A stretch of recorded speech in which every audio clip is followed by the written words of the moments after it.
آج میں انشاءاللہ سورہ علم نشرح لک صدرک کی تفسیر اور والتین والزیتون کی بھی تفسیر بیان کروں گا۔ اللہ تعالیٰ صحیح طرح سے کہنے کی، سننے کی، سمجھنے اور عمل کی توفیق عطا فرمائے۔ علم نشرح لک صدرک، یہ بھی مکی صورت ہے۔ رسول اللہ صلی اللہ علیہ وسلم کو بہت زیادہ مشرکین مکہ پریشان کیا کرتے تھے۔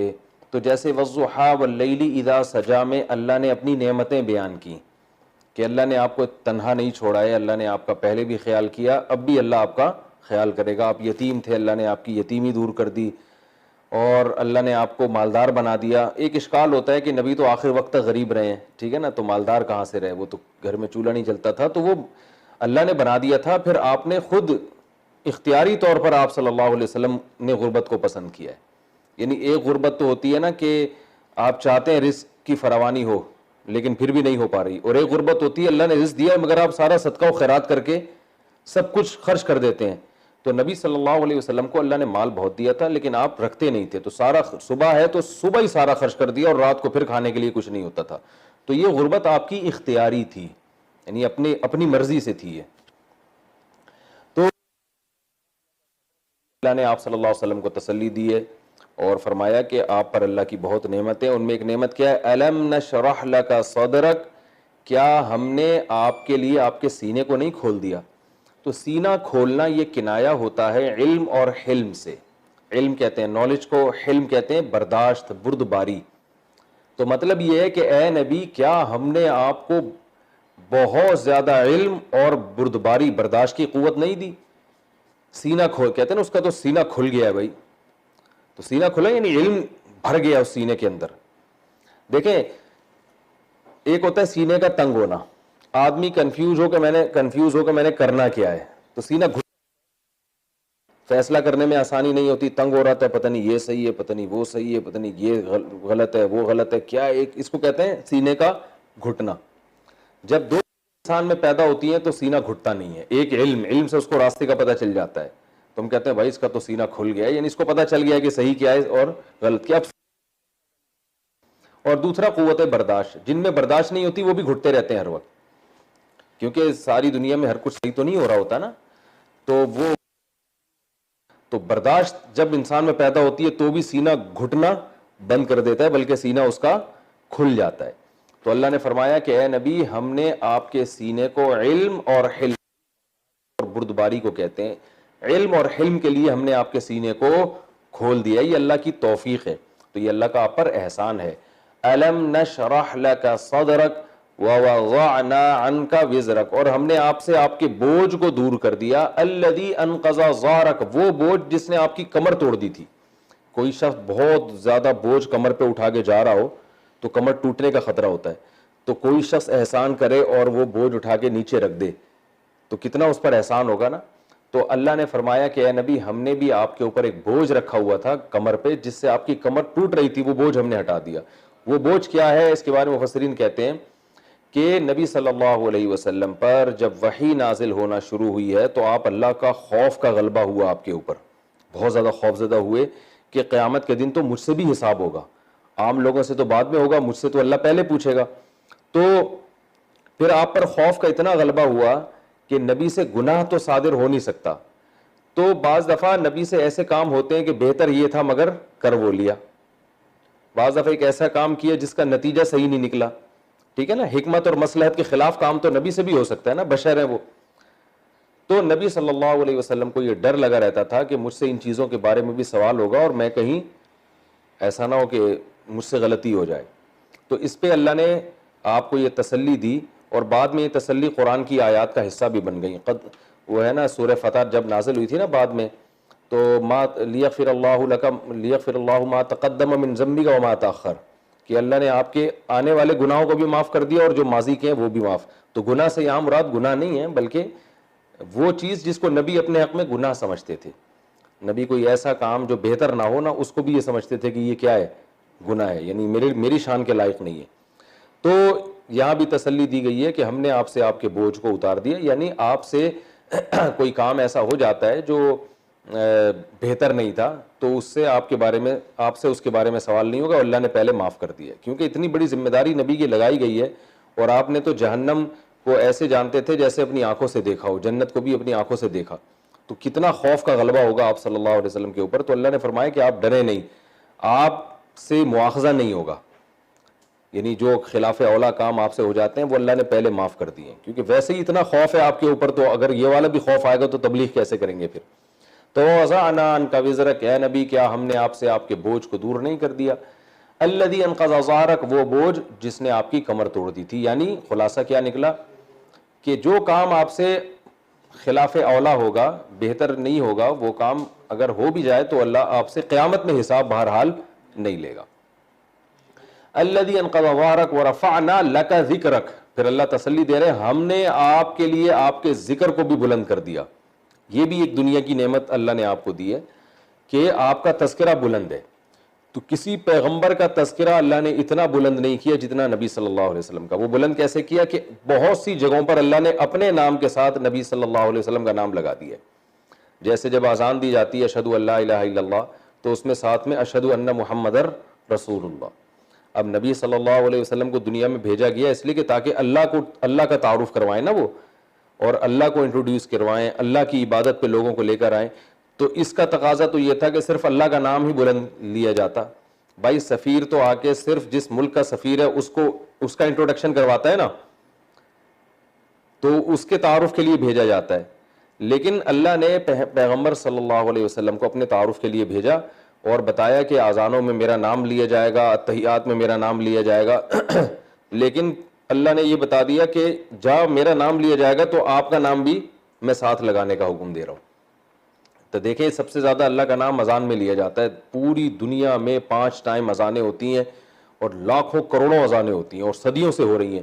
تو جب بھی اللہ کا نام آئے گا اشہد ان لا الہ الا اللہ, اس کے بعد فوراً اشہد ان محمد رسول اللہ. یہ بہت بڑی فضیلت ہے نبی صلی اللہ علیہ وسلم کی کہ اللہ نے یہ جہاں اپنی کبریائی کے اعلان کا حکم دیا وہاں نبی کی رسالت کے اعلان کا بھی اللہ نے حکم دیا.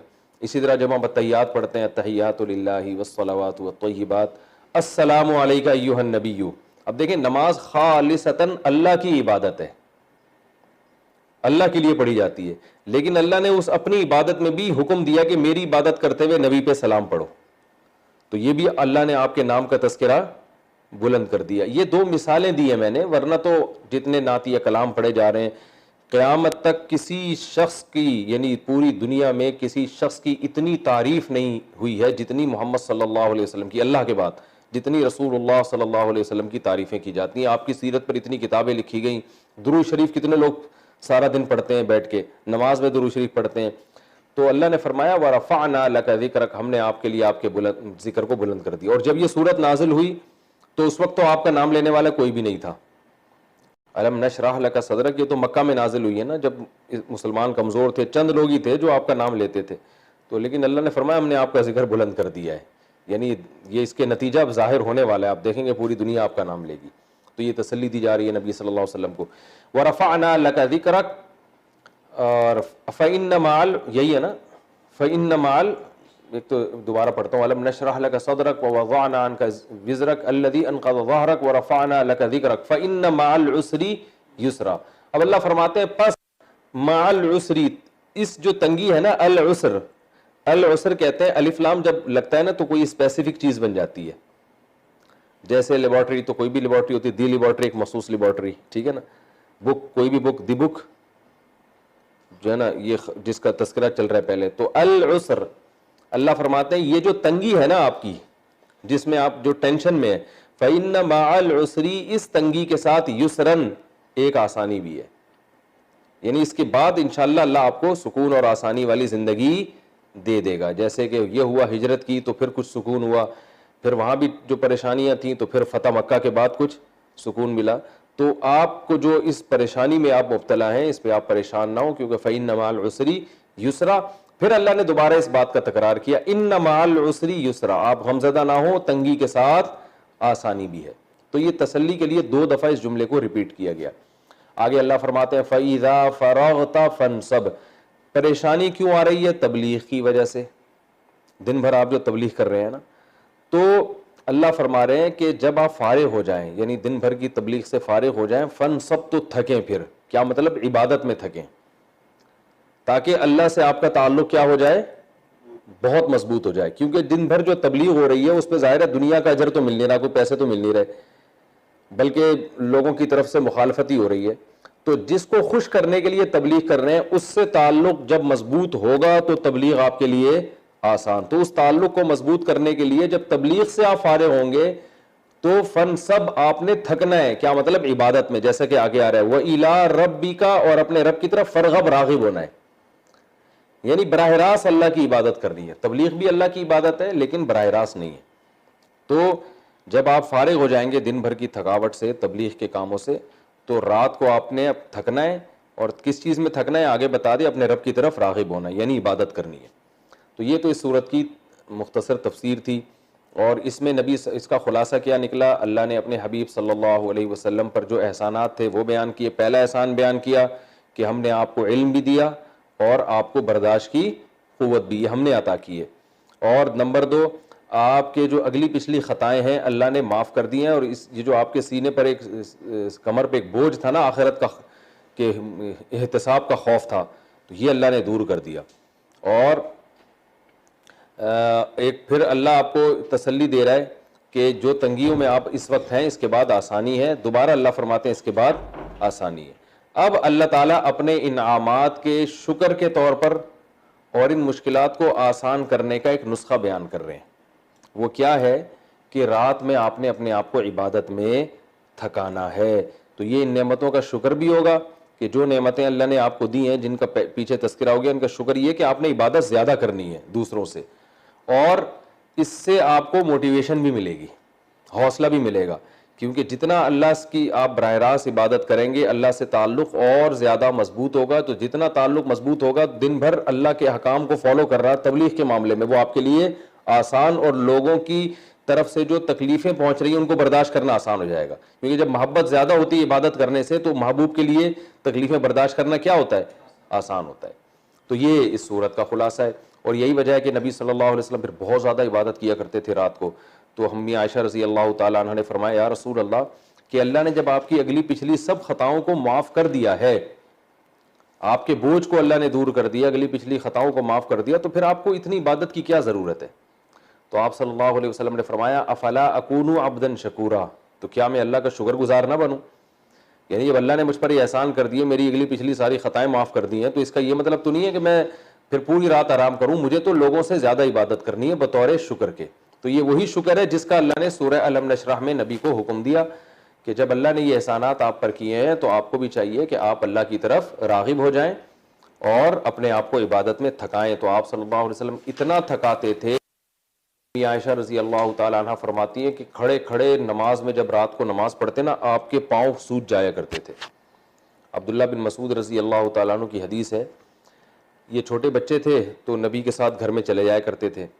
تو کہتے ہیں ایک دفعہ میں نبی صلی اللہ علیہ وسلم کے ساتھ آپ کے گھر میں ہی چلا گیا, میں نے دیکھا آپ کی رات کی عبادت کا معمول دیکھو, رات کے معمول کیا ہے.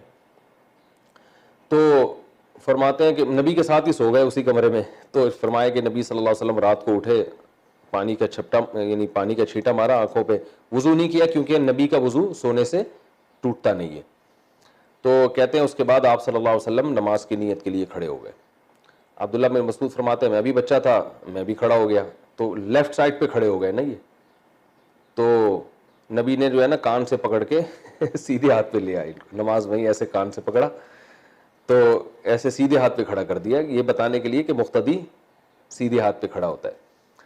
تو فرماتے ہیں کہ نبی نے جو نماز شروع کی تو مجھے ایک ایسی چیز کی تمنا دل میں ہوئی کہ جو میں یعنی بیان نہیں کر سکتا, یعنی جو مجھے بیان کرتے ہوئے تکلیف ہو رہی ہے, وہ یہ کہ کاش میں کھڑا نہ ہوتا نبی کے ساتھ نماز میں. حالانکہ پیغمبر کی معیت میں جماعت میں کھڑا ہونا تو ایک فضیلت ہے نا, تو اس لیے عبداللہ بن مسعود ان الفاظ کو زبان سے دہراتے ہوئے بھی تکلیف ہو رہی ہے کہ یہ کہنا کہ میں نہ کھڑا ہوتا یہ تو ایک محرومی کی بات ہے. لیکن وہ نبی نے نماز اتنی لمبی پڑھی کہ ان کو خیال ہو رہا تھا میں نماز توڑ دوں, تو اس لیے ان کو یہ ہوا کہ بھائی حق ادا نہیں کر سکتا ہم سے.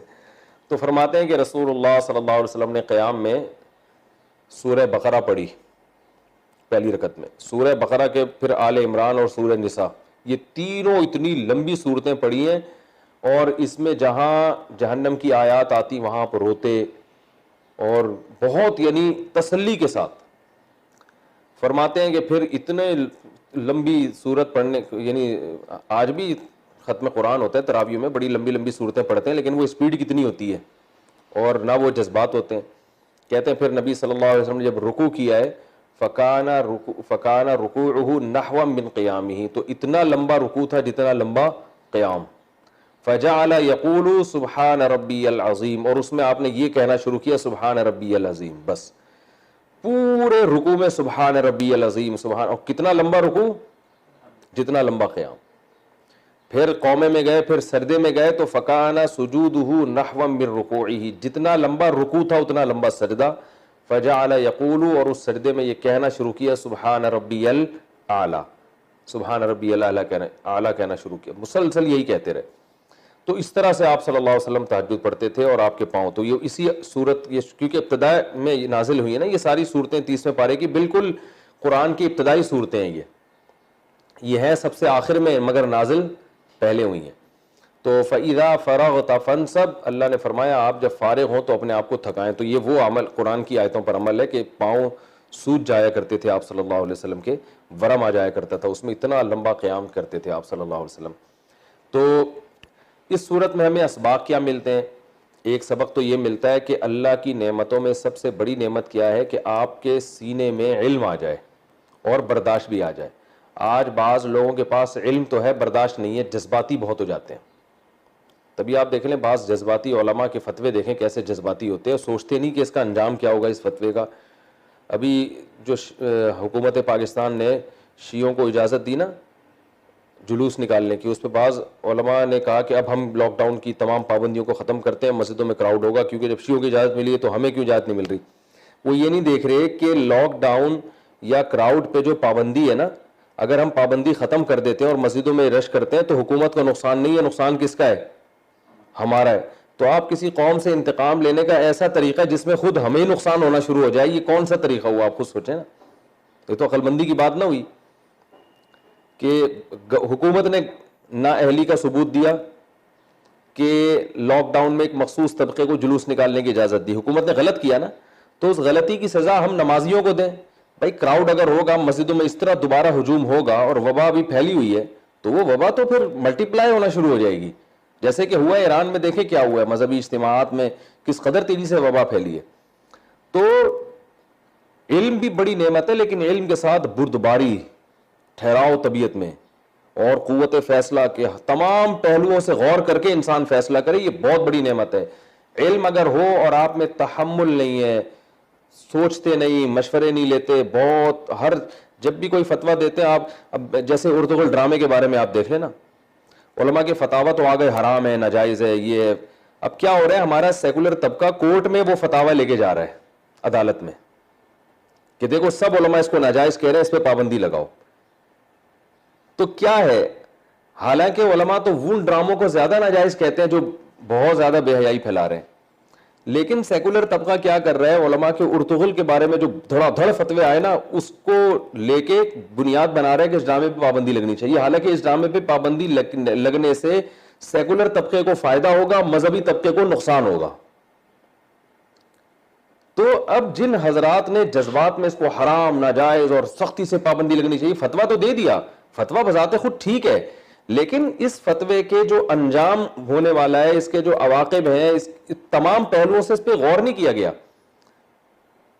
کہ بھائی اس کا دیکھیں. عبداللہ بن عباس رضی اللہ تعالیٰ عنہ کے پاس ایک شخص آیا، اس کے بارے میں عبداللہ بن عباس کو اندازہ ہو گیا کہ اس کا زنا کرنے کا ارادہ ہے، ان کو یقین ہو گیا. تو وہ آ کے پوچھنے لگا کہ اگر میں زنا کروں، اگر کوئی شخص زنا کرے اور توبہ کر لے تو کیا اس کی توبہ قبول ہوگی؟ انہوں نے عبداللہ بن عباس نے فرمایا نہیں ہوگی. حالانکہ زنا کرنے سے تو توبہ، اگر کوئی توبہ کرے تو توبہ تو ہر ایک کی قبول ہوگی، لیکن عبداللہ بن عباس نے اس کو فتویٰ کیا دیا؟ نہیں ہوگی. کیونکہ وہ اس کو اگر کہتے نا ہوگی تو وہ جا کے کرتا، وہ اسی نیت پہ کرتا کہ میں توبہ کروں گا تو میری توبہ قبول ہو جائے گی، تو لہذا مجھے ایک جواز مل گیا. تو عبداللہ بن عباس کے اس فتوے کو غلط استعمال کرنا تھا نا اس نے، تو عبداللہ بن عباس نے فتویٰ ہی چینج کر دیا. انہوں نے فرمایا کہ توبہ قبول نہیں ہوگی.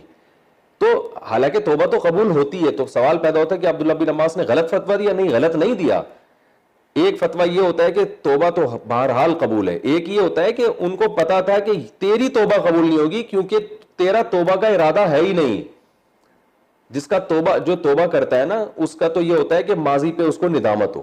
تو اس نیت سے گناہ کر رہا ہے کہ میں توبہ کروں گا. تو عام طور پر جو اس نیت سے گناہ کرتا ہے کہ میں توبہ کروں گا, تو قاعدہ یہ ہے کہ وہ توبہ کرتا نہیں ہے, بلکہ وہ بار بار یہی اسی نیت سے گناہ کرتا رہتا ہے اور وہ توبہ پہ قائم بھی نہیں رہتا. تو اس کی توبہ نتیجے کے لحاظ سے قبول نہیں ہوتی. نتیجے کا مطلب توبہ تو قبول ہوتی ہے لیکن رزلٹ یہ نکلتا ہے بالآخر وہ گناہ کرتا کرتا جہنم میں چلا جاتا ہے. تو یہ پوری تقریر کو عبداللہ بن عباس نے حذف کر کے ان شارٹ جواب دیا, بھائی نہیں ہوتی, ٹھیک ہے نا. حالانکہ ہوتی ہے, سب کی توبہ قبول ہوتی ہے, لیکن یہ تو جس قسم کی توبہ کرنا چاہ رہا ہے یہ نہیں ہوگی تو یہ والی توبہ قبول نہیں ہوگی. بالکل ایسے جیسے ابراہیم علیہ السلام نے کہا تھا نا, انہوں نے پوچھا کہ یہ ہمارے بتوں کو کس نے معذور بنایا ہے. تو ابراہیم علیہ السلام اگر یوں کہتے, بالکل وضاحتی بیان جاری کرتے کہ اصل میں تو میں نے کیا ہے, کیونکہ میں تمہیں سمجھانا چاہ رہا تھا کہ یہ بتوں کو جب تک اس طرح سے توڑا نہیں جائے گا تو تمہاری سمجھ میں بات آئے گی نہیں, ٹھیک ہے نا.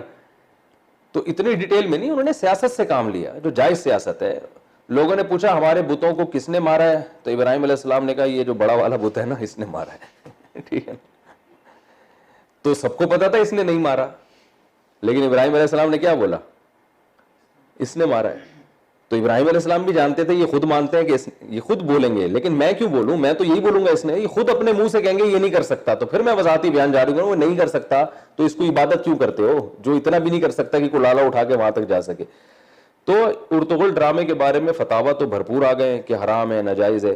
اس کا نقصان مذہبی طبقے کو ہو رہا ہے, اس سیکولر طبقے کو دبا کے فائدہ ہو رہا ہے, اور وہ اس ڈرامے پابندی لگوائیں گے. پابندی لگنے سے کیا ہوگا کہ وہ والے جو بےہودہ ڈرامے تو دبا کے چلتے رہیں گے جن میں ہمارے خلفاء کا اور ہماری تاریخ کو مسخ کر کے دکھایا جا رہا ہے, اور ایک ڈرامہ جس میں ہماری تاریخ کا اصل رخ دکھایا جا رہا ہے اور اصل یعنی نوجوانوں کو بتایا جا رہا ہے کہ تمہاری تاریخ کیا تھی, وہ تحریک بالکل ختم ہو جائے گی.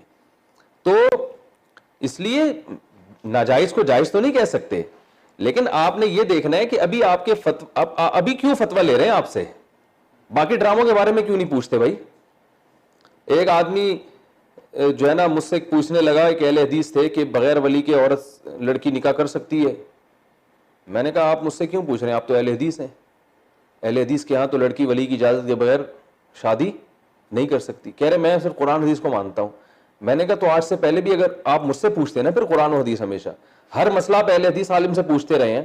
آج آپ کو لڑکی سے شادی کرنی ہے تو میں قرآن و حدیث بتا رہا ہوں, اہل حدیث تورات اور انجیل بتائیں گے, اب وہ قرآن حدیث نہیں بتا رہے. تو مفتی کو چاہیے کہ وہ فوراً ایک دم ہتھیار نہ ڈال دے, وہ دیکھے کہ سوال پوچھنے والے کا مقصد کیا ہے اور آپ کے سوال کو وہ آپ جو جواب دیں گے اس کو کہاں استعمال کرے گا وہ. تو یہ جو ہے نا علم بھی ہو اور حلم بھی, بردباری بھی, قوت فیصلہ بھی, اور تمام چیزوں کو سامنے رکھ کر انسان فیصلہ کرے, یہ بہت ضروری ہے, اور اس میں بہت زیادہ احتیاط سے کام لینے کی اہل علم کو ضرورت ہے, ورنہ یہی علم تباہی بربادی کا ذریعہ بن جاتا ہے. تو اس لیے اس صورت میں ہمیں یہ بھی پتہ چلتا ہے کہ علم کے ساتھ حلم ہونا بھی ضروری, اور اللہ نے آپ صلی اللہ علیہ وسلم کو دونوں چیزیں عطا کی تھیں, علم بھی اور حلم بھی. اور آپ کی سیرت سے بھی پتہ چلتا ہے آپ کے فیصلے جذباتی نہیں ہوتے تھے. نبی کی سیرت, صلح حدیبیہ دیکھ لینا, ساری شرطیں غیر مسلموں کی مانی ہیں, اس لیے کہ آپ جانتے تھے کہ ابھی جذبات سے کام لے لیا ہم نے اگر, اور مارنے دھاڑنے کی باتیں کی. 1400 صحابہ موت پر بیعت کر چکے ہیں, ابھی جنگ تو بڑی زبردست ہو جائے گی. اگر میں کہوں میں کسی شرط کو نہیں مانتا, یہ 1400 صحابہ نے تو موت پر بیعت کر لیے, یہ تو سب جنگ میں جھک جائیں, جو ہے نا وہ ایسا ہو جائے گا ایسا ہو جائے گا, لیکن نقصان کس کا ہوگا بھائی, یہ شہید ہو گئے یا آدھے بھی شہید ہو گئے تو میرے پاس تو لوگ بچیں گے ہی نہیں آگے کام کرنے کے لیے. تو آپ نے کیا کیا, علم ہے مگر بردباری سے کام لیا. تو ہمارے ہاں جذبات, علم کے ساتھ جذباتیت جو آ جاتی ہے نا, اس سے بڑا نقصان ہوتا ہے. اور صرف جذبات ہو علم نہ ہو, یا صرف بردباری ہو علم نہ ہو, تو یہ بھی غلط ہے. علم بھی تو ہونا, علم سے تو پتہ چلے گا صحیح کیا ہے غلط کیا ہے. تو دونوں چیزوں کا ہونا بہت ضروری ہے. تو اس صورت میں ہمیں کیا پتہ چلتا ہے, پہلی چیز یہ پتہ چلتی ہے کہ بھائی علم اور حلم یہ اللہ کی بہت بڑی نعمتوں میں سے ایک نعمت ہے. اور دوسری بات, وَرَفَعْنَا لَكَ ذِكْرَكَ, دوسرا علمی نقطہ کہ عزت کا مل جانا بھی اللہ کی نعمت ہے. اللہ تعالیٰ نے آپ صلی اللہ علیہ وسلم پر جو انعامات کی, احسانات کی, ان میں ایک احسان یہ بھی کہ ہم نے آپ کے تذکرے کو بلند کر دیا. تو یہ بھی ایک اللہ کی طرف سے انعام ہے. خود اس کی خواہش ہونا کہ میں لوگوں میں مشہور ہو جاؤں, میرا نام زیادہ لیا جائے, یہ حرام ہے, ناجائز ہے, اسلام میں اس کو پسند نہیں کیا گیا. لیکن آپ خود مشہور نہیں ہونا چاہتے, اللہ کی طرف سے آپ کی ہو گئی, آپ کی لوگوں میں عزت ہو گئی, تو پھر یہ اللہ کی نعمتوں میں سے ایک نعمت ہے, اس پہ بھی ہمیں شکر ادا کرنا چاہیے. تو تیسری اس سے ہمیں اس صورت سے کیا پتہ چلتا ہے بھائی, یہ دوسرا تو ہو گیا نا, پہلا تو علم اور حفظ. دوسرا علمی نقطہ ہمیں یہ پتہ چلتا ہے کہ شہرت کا ہونا, عزت کا مل جانا, یہ بھی اللہ کی نعمت ہے, بشرطے کہ اللہ کی طرف سے ملے, آپ خود نہ شہرت کے بھوکے ہوں. اور الذی انقض ظہرک ورفعنا لک ذکرک فإن مع العسر یسرا ان مع العسر یسرا, کہ تنگی کے بعد آسانی بھی ہوتی ہے. علماء نے لکھا یہ قاعدہ کلیہ نہیں ہے, بعض بزرگ ایسے جن پر آزمائشیں آئیں اور انہی آزمائشوں میں ان کی موت واقع ہو گئی, تو یہ ضروری نہیں ہے کہ جب پریشانیاں ہیں تو اس کے بعد لازمی آسانی بھی آئے. بعض دفعہ اسی پریشانی میں آپ کی موت ہو جاتی ہے, اللہ اٹھا لیتے ہیں, لیکن اتنی بات ہے کہ پھر آخرت میں اس کا اجر مل جائے گا. لیکن عام طور پر ایسا ہوتا ہے کہ اگر آپ آج ایک ٹینشن کی حالت میں ہیں تو اکثر و بیشتر اللہ اس حالت کو دور کر دیتے ہیں. تو نبی صلی اللہ علیہ وسلم کے ساتھ تو ایسا ہی ہوا, اللہ نے فرمایا آپ کے ساتھ جو تنگی ہے میں اس کو دور کر دوں گا, کیونکہ آپ کا مشن بہت بڑا تھا اور آپ کو بہت زیادہ ستایا گیا تھا, تو اللہ نے آپ کو تسلی دی. تو اس لیے آج ہم جس کنڈیشن میں اگر ہوں, کوئی پریشانی ہو, تو یہ سوچ کے صبر کرنا چاہیے کہ یہ پریشانی ہمیشہ نہیں رہے گی, اللہ تعالیٰ آسان کر دیتے ہیں اس پریشانی کو, نہیں بھی کرے تو اس پریشانی کا عادی بھی بنا دیتے ہیں. وہ اتنی ٹینشن, اس ٹینشن میں وہ کہتے ہیں نا کہ مشکلیں اتنی پڑی مجھ پر کہ آسان ہو گئیں. ایک شاعر نے کہا مجھ پر اتنی مشکلیں آئیں کہ وہ اب مشکلوں کو جھیلنا میرے لیے آسان ہو گیا. تو یہ بھی اللہ کی ایک رحمت ہے. چوتھی چیز ہمیں یہ پتہ چلتی ہے کہ جب بھی اللہ تعالیٰ کوئی انعام کرے تو ہمیں پھر اپنے آپ کو عبادت میں اور زیادہ کھپانا چاہیے, شکر کرنا چاہیے, نماز پڑھ کے, روزہ رکھ کے, اللہ کی عبادت کر کے. جیسے کہ نبی کو اللہ نے حکم دیا, اللہ نے آپ پر یہ انعامات کیے, تو فَإِذَا فَرَغْتَ فَانْصَبْ وَإِلَىٰ رَبِّكَ فَارْغَب, اب آپ اپنے آپ کو عبادت میں تھکائیں اور اپنے رب کی طرف آپ راغب ہو جائیں.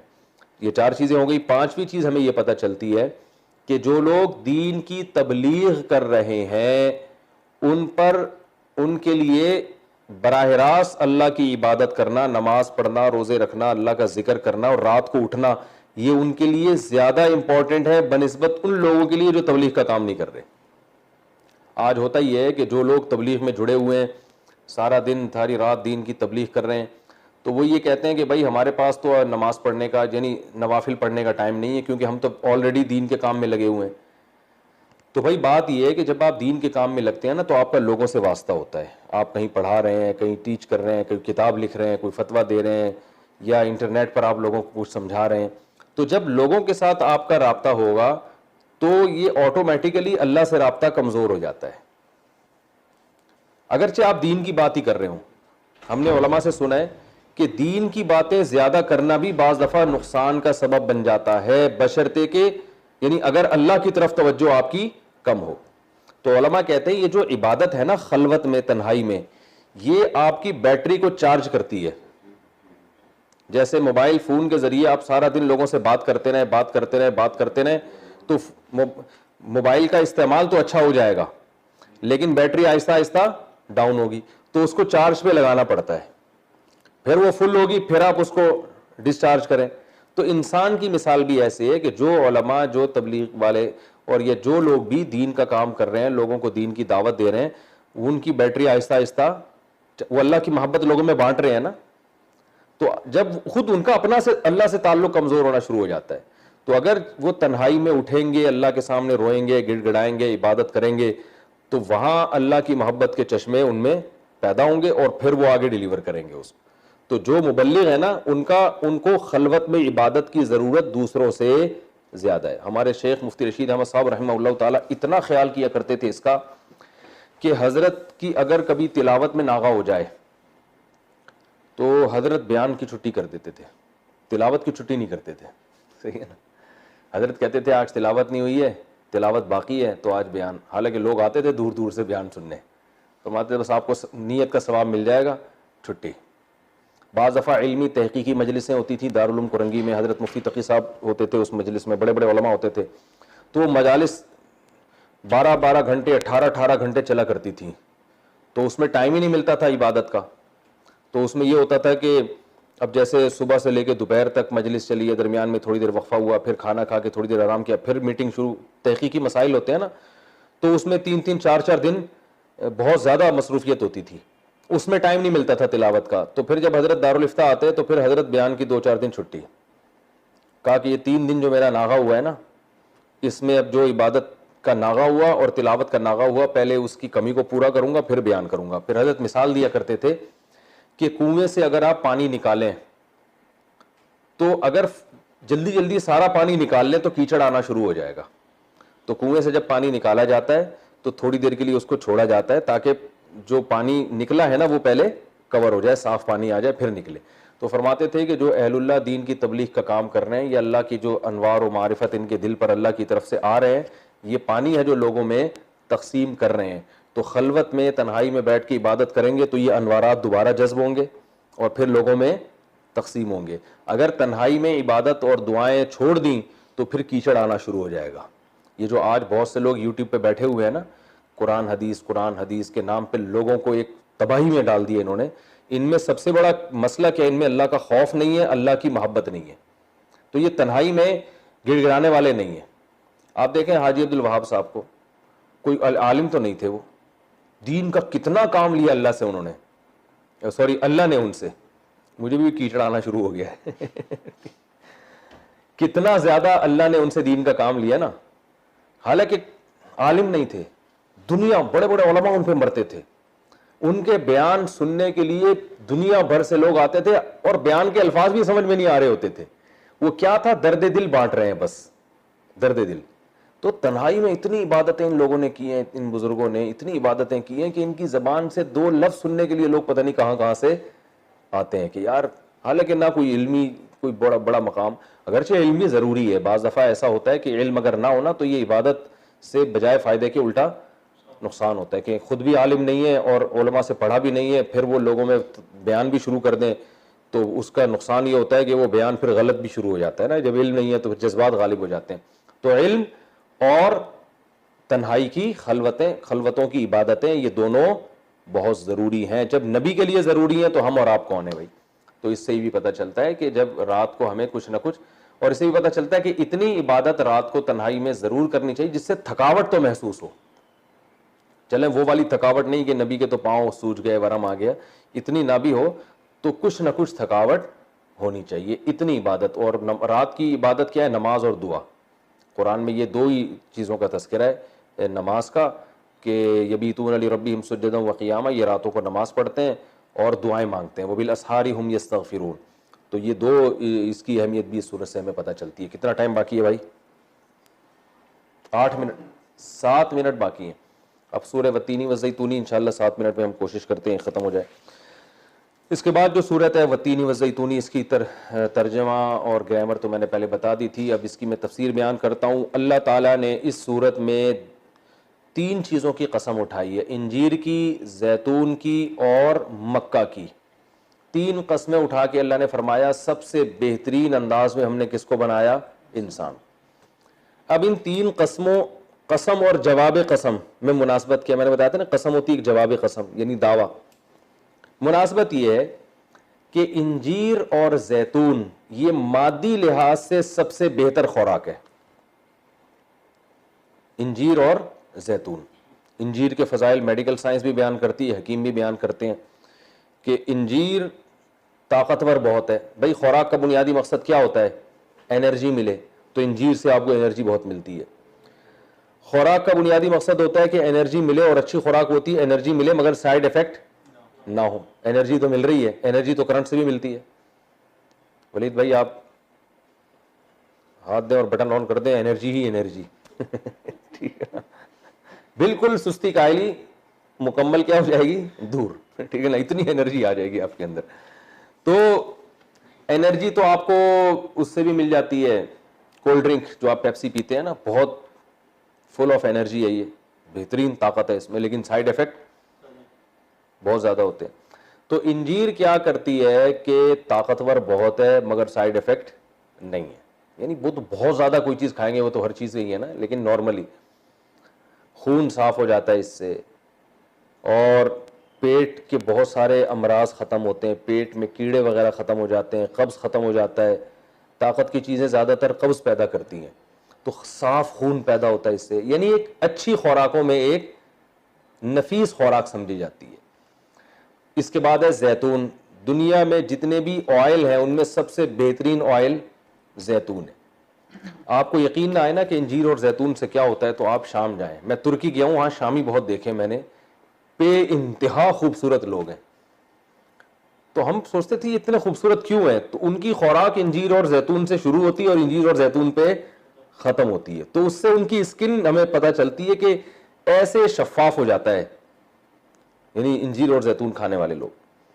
تو اب کیا ہے اللہ نے, اچھا زیتون کی قرآن میں ایک اور جگہ بھی تعریف ہے, شجرۃ مبارکۃ زیتونۃ لا شرقیۃ ولا غربیہ یکاد زیتها یضیء ولو لم تمسسہ نار. زیتون کے تیل میں دھواں نہیں ہوتا, آپ اس سے چراغ جلائیں بدبو نہیں آتی. اور جو کولیسٹرول وغیرہ کے مسائل دوسرے آئلز میں ہے نا, وہ زیتون میں نہیں ہوتے. فل آف انرجی ہوتا ہے, شوگر لیول زیرو ہوتا ہے, اس میں شوگر نہیں ہوتی بلکہ شوگر میں مفید ہے. تو اللہ نے یہ دو قسمیں اٹھائی ہیں, بتا رہا ہوں جی, آ رہا ہوں. دو قسمیں اللہ تعالیٰ نے اٹھائیں, اور پھر اللہ نے قسم اٹھائی وَهَذَا الْبَلَدِ الْأَمِينَ, اس امن والے شہر کی, یعنی مکہ کی. تو اب سوال پیدا ہوتا ہے مکہ, انجیر, زیتون, ان تینوں میں آپس میں مناسبت کیا ہے؟ اور پھر یہ قسم اٹھا کے فرماتے بہترین بنایا ہم نے انسان کو. تو اصل میں انسان کی دو قسم کی خوراکیں ہوتی ہیں, ایک روحانی اور ایک جسمانی. انسان کو دونوں خوراکیں چاہیے. اگر انسان کی صرف مادی خوراک ملے اور روحانی ٹریننگ نہ ہو تو وہ گدھا بن جائے گا نا, بیل بن جائے گا. جیسے باڈی بلڈر ہوتے ہیں ماشاءاللہ, ہوتے بڑے فٹ فاٹ ہیں, اب اگر اخلاق بھی اچھے ہیں پھر تو ٹھیک ہے, اگر کوئی چور ڈاکو ہے تو پھر وہ اچھا انسان کہلانے کا مستحق نہیں ہے. تو انسان کو دونوں قسم کی خوراک چاہیے, روحانی بھی اور جسمانی بھی. روحانی خوراک ملتی ہے وحی سے, اور وحی پیغمبروں پہ آتی ہے, وحی سے ہمیں گائیڈنس ملتی ہے کہ کیا صحیح ہے اور کیا غلط. دیکھو گوروں کے پاس وحی کی تعلیمات نہیں ہے تو ابا کو اولڈ ہوم میں جمع کرا دیتے ہیں کہ نہیں کرا دیتے, زنا بھی کرتے ہیں, ڈرگس بھی لیتے ہیں, پتہ نہیں کیا کیا کر رہے ہیں. تو روحانی تعلیم کا جو منبع اور سرچشمہ ہے وہ مکہ ہے, کیونکہ نبی صلی اللہ علیہ وسلم پر پہلی دفعہ جب وحی نازل ہوئی تو کہاں نازل ہوئی ہے؟ مکہ. تو مکہ کے ذریعے روحانی غذا ملی ہے انسانوں کو, اور جسمانی غذا جو سب سے بہترین, یعنی سب سے بہترین روحانی غذا مکہ سے ملی ہے. دیکھو گائیڈنس تو ہر ایک کرتا ہے نا, اچھی باتیں تو غیر مسلم بھی کر رہے ہوتے ہیں, بھائی یہ کیا کرو وہ نہ کیا کرو, لیکن سب سے بہترین جو روحانی غذا انسان کی ہے وہ کہاں سے شروع ہوئی ہے؟ مکہ سے. اور سب سے بہترین جسمانی غذا وہ انجیر اور زیتون ہے. عجیب ملاپ ہے دونوں کا. زیتون میں کاربوہائیڈریٹ نہیں ہے, صحیح ہے نا, اور اس میں پروٹین بہت ہیں, جبکہ انجیر میں کاربوہائیڈریٹ بہت زیادہ ہیں. تو انسان کو کاربوہائیڈریٹ بھی چاہیے نا, نشاستہ بھی تو چاہیے باڈی کو رن کرنے کے لیے, ارے میٹھا بھی چاہیے نا یار. تو انجیر میں بہترین میٹھا ہے اور اس میں بہترین پروٹین ہے, اور میٹھا بالکل بھی نہیں ہے. تو اللہ نے ان دونوں خوراکوں کا جو ہے نا بتایا ہے کہ سب سے بہترین خوراک انسان کے لیے کیا بنائی ہے؟ انجیر اور زیتون, جسمانی غذا. اور روحانی غذا کے لیے سب سے بہترین مرکز کس کو بنایا؟ مکہ کو. تو اللہ فرماتے ہیں جس مخلوق کو مادی غذا میں انجیر اور زیتون کھلایا جا رہا ہو اور روحانی غذا اس کی مکہ سے ہو, تو یہ دونوں چیزیں اس بات پر گواہ ہیں کہ انسان سے بہتر مخلوق دنیا میں کوئی بھی نہیں ہے. یعنی اس کی خوراک, جسمانی خوراک بھی ہٹو بچوں, اور اس کی روحانی خوراک بھی ہٹو بچوں. بلی کو دیکھو چھیچڑے کھا رہی ہوتی ہے, یہ کوئی جسمانی غذا ہی ہے بھائی؟ کتا کیا کھا رہا ہوتا ہے؟ کچھ بھی کھا رہا ہوتا ہے, ہڈیاں ڈالو. یعنی جیسی بہترین انسان کی غذا اللہ نے بنائی ہے کسی اور مخلوق کی نہیں بنائی. وہ الگ بات ہے ہم پراٹھے کھا رہے ہیں, پوریاں کھا رہے ہیں ڈیزل میں پکی ہوئی, ٹھیک ہے نا, یہ پتہ نہیں کون سا آئل ہوتا ہے, یہ ہمارا اپنا قصور ہے. لیکن اللہ فرماتے ہیں کہ جس مخلوق کی جسمانی تربیت کا ایسا انتظام کیا گیا ہو کہ اس کی خوراک میں نے زیتون اور انجیر بنا دی ہو, اور اس کو تہذیب سکھانے کے لیے مکہ سے اس کا لنک جوڑ دیا. انسان کو تہذیب مکہ سے آئی ہے, وہی وہاں سے آئی ہے. تو یہ چیزیں اس بات پر گواہ ہیں کہ ہم نے انسان کو روحانی اور جسمانی دونوں اعتبار سے بہترین تخلیق میں پیدا کیا ہے. نہ روحانی اعتبار سے انسان سے افضل کوئی ہے, نہ باڈی کے اعتبار. تو سب سے خوبصورت انسان ہی ہے نا. ایک آدمی مجھے کہنے لگا نہیں چوزے چھوٹے چھوٹے کتنے پیارے پیارے ہوتے, اتنے خوبصورت, انسان سے زیادہ میں نے کہا پھر ان سے دوستی لگایا کرو, ان سے شادی کیا کرو. تو نہیں ہے, انسان سے زیادہ خوبصورت بعض چیزیں ہوتی ہیں ایک لحاظ سے خوبصورتی ہے, دوسرے لحاظ سے نہیں ہوتی. مور کے رنگ کلر بڑے خوبصورت ہیں, بس اسی, باقی تھوڑی اس میں خوبصورتی ہے.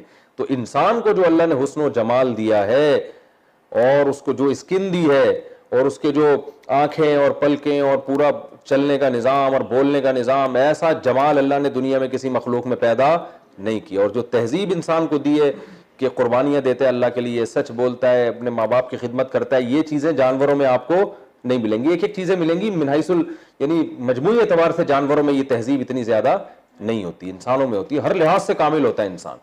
تو اللہ فرماتے ہیں ہم نے انسان کو ہر لحاظ سے بہتر بنایا. پھر آگے بھی ہے, آگے کیا ہوا پھر اس کے ساتھ, وہ پھر انشاءاللہ اگلے ایپیسوڈ میں اللہ تعالیٰ سمجھنے کی, یہ بھی پوری تفسیر مکمل نہیں ہوئی ہے کہ آپ سمجھے بہت اچھے بن گئے ہم لوگ, بس سب بہت ہی اچھے ہیں, تو آگے بھی پوری ڈیٹیل ہے. اللہ تعالیٰ سمجھنے کی, عمل کی توفیق عطا فرمائے. وما علینا الا البلاغ.